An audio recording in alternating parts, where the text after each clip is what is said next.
Are you ready for just a little bit of maleness? Oh, good for you, John. This is a friendly crowd of women with womb power. So John Inman is our next guest on the stage, and John is the founder and principal of John Inman and Associates. On his card, he says that he is creating containers for convening and hosting transformative conversations, which I think is powerful. His passion is developing healthy and productive social systems where all individuals are able to thrive in this current world of complexity. It's very complex, it's uncertain, and it's ambiguous. John, come and join us at the stage. And everyone, let's make sure that our first intonation of maleness is welcomed. John Inman. Thank you, John. Thank you very much. For somebody that's a dialogue person and it's always giving away the spotlight, I'm not sure I'm totally comfortable having a spotlight, but we're going to work on that in just a second here so I can see what we got. Okay, so the topic. This is a challenging topic, and it's a tall order to fulfill in the face of unrelenting pressure to act like men. Expressing who you are as women can transform the world. I certainly appreciate the topic that preceded me because I think that sets the foundation very nicely for what I'm going to talk about today.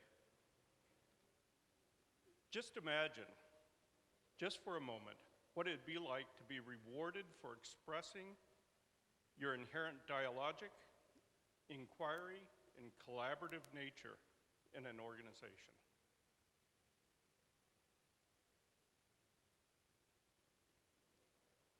Regardless of the organization, whether it's family, faith, community, education, profit, not-for-profit, private, imagine what that organization would look like if it were founded on dialogue and inquiry and collaboration, traits that are inherent to you as women. An August 2011 Washington Post article titled "What Men Can Learn from Women About Leadership in the 21st Century" is just one of many examples of the movement to empower women to express who they are in organizations and transform the way we interact in our social systems. And mind you, a social system is nothing more than a collection of we humans. That's what we do as humans. We organize. We organize into families, we organize into community organizations, into this organization, beings. It's natural to us.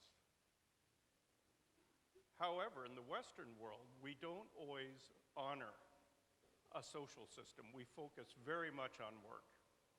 And this comes from a long history of objectivist thought that goes back many years that Western society is based on.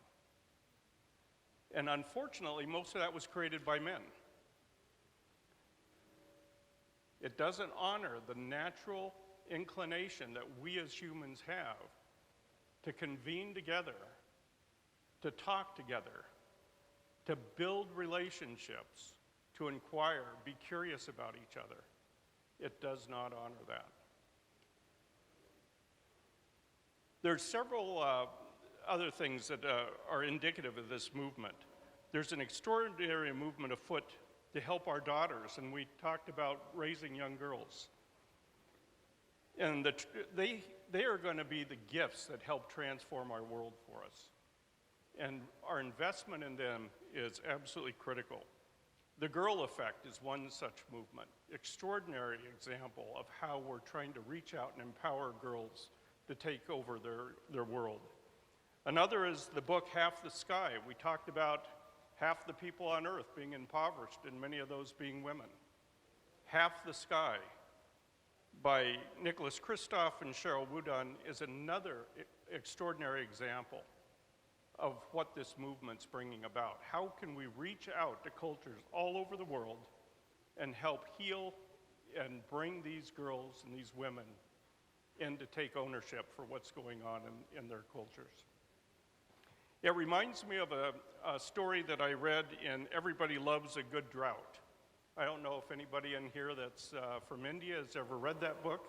It's an extraordinary book. It's about a journalist who went out for 10 years and lived in India in small villages to get a sense of why farmers were committing suicide in India. A very powerful book. And one of the stories he tells in there just was amazing to me. And it's about the transformative impact women have on their culture.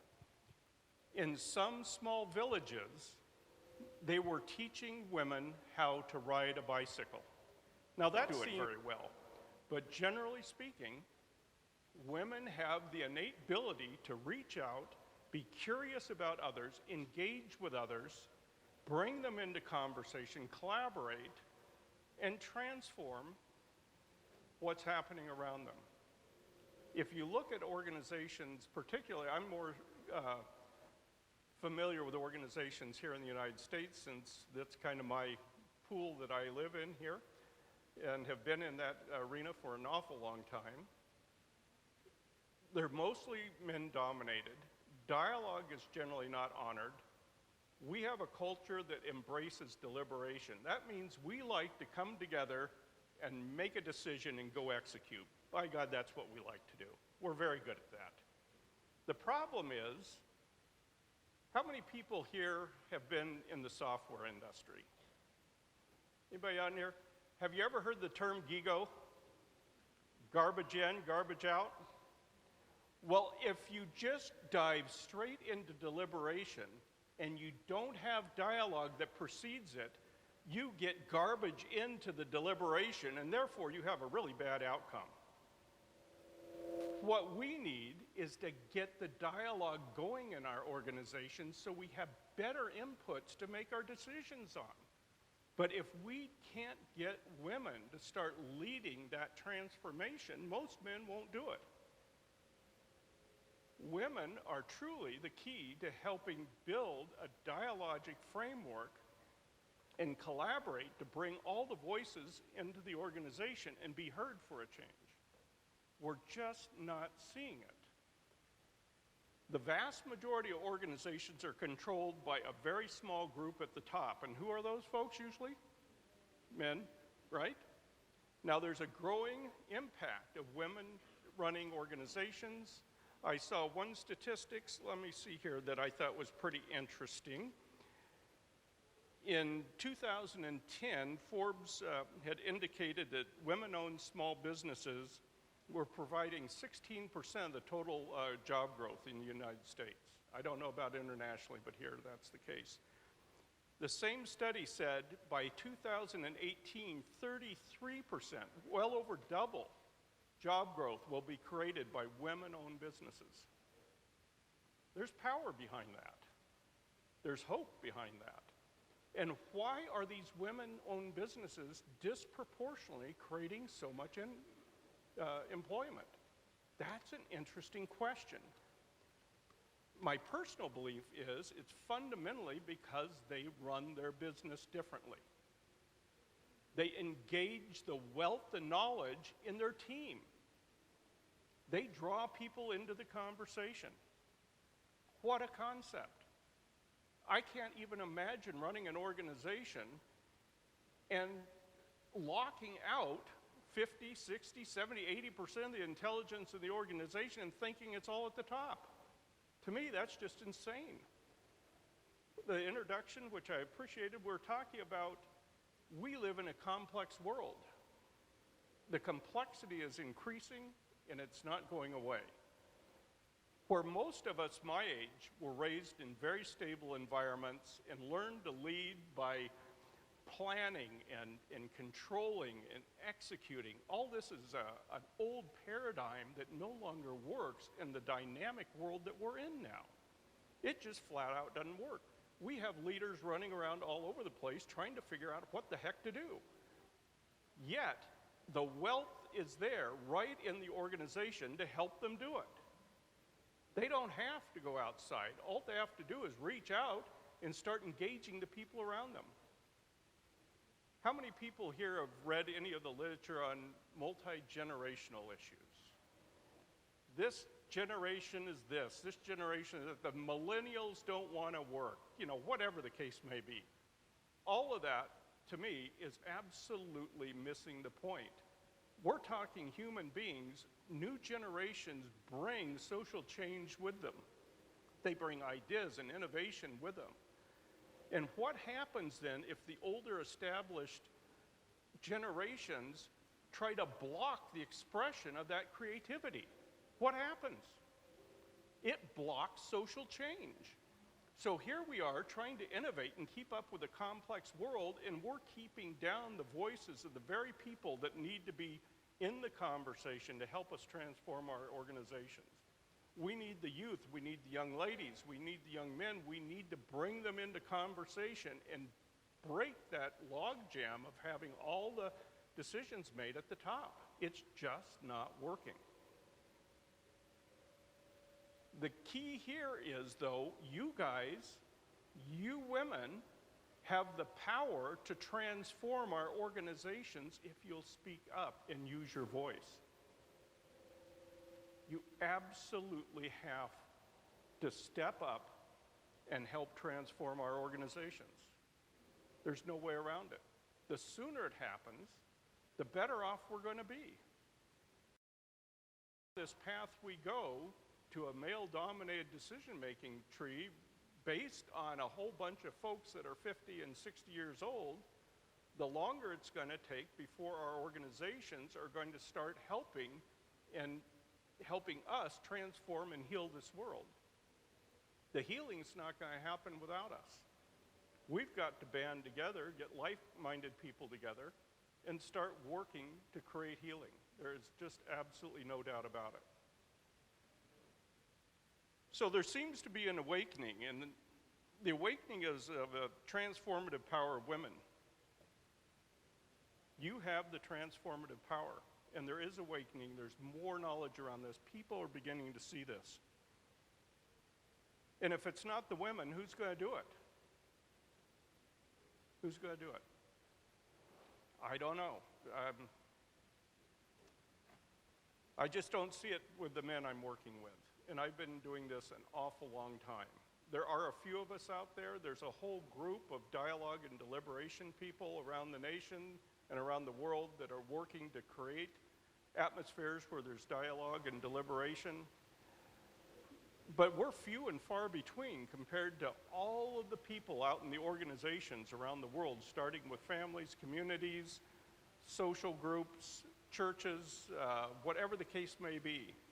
And we are out there working every day in these organizations, and we have the opportunity to raise our voice and say, we need to bring these people into dialogue. We need to bring these people into conversation.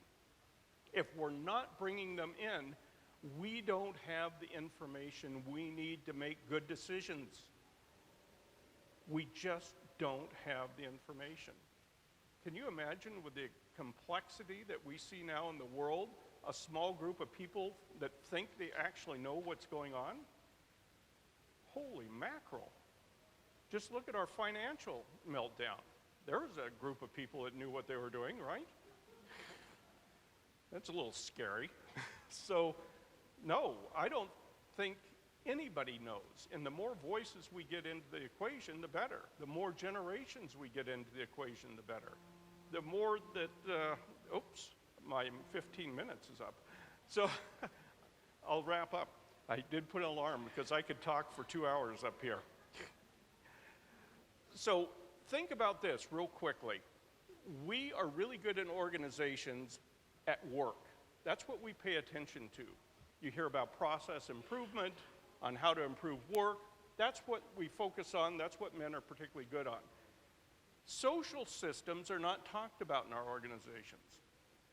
The thing is, we're not talking about doing away with a focus on work and focusing on social systems. The research says that the best women executives in this nation, the top 50 women-owned firms, are kicking the guys' buns on work and social system because they do it both. They build high quality, high responsive, healthy social systems and world-class work. They do it both. You can't do just one or the other. The reputation that women just are good at building relationships, etc., wow, they really missed the boat. What they're doing is deliberately trying to depress what you have to offer. There is no reason on earth that you should buy into that story and try to be like a man, because it just doesn't work. If you take your natural inclinations and abilities, go ahead and use them to create a healthy social system. Guess what? We humans do the work. We seem to forget that. So if you just focus on work and not the humans, you miss half the equation. We've got to do both. So to wrap it up, we need to work together to shift mindsets. Organizations also pay attention to behavior. Behavior doesn't create any sustainable change whatsoever. We need to work on mindsets. We need to change mindsets. And we do that by engaging people in dialogue. It's through those conversations that we can truly transform the mindsets and let them see a different way of viewing the world. And if we don't do that, shame on us, because they're not going to change the mindset on their own.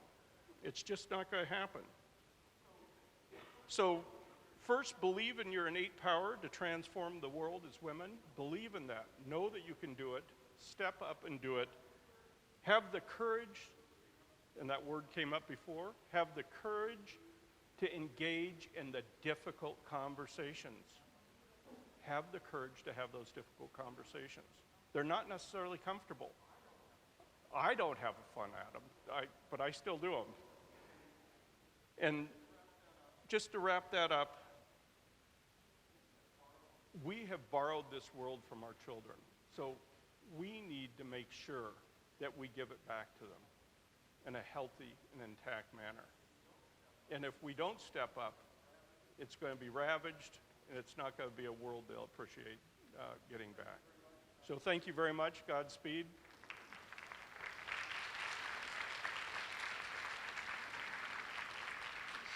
Thank you. John Inman, everyone. Thank you very much, John.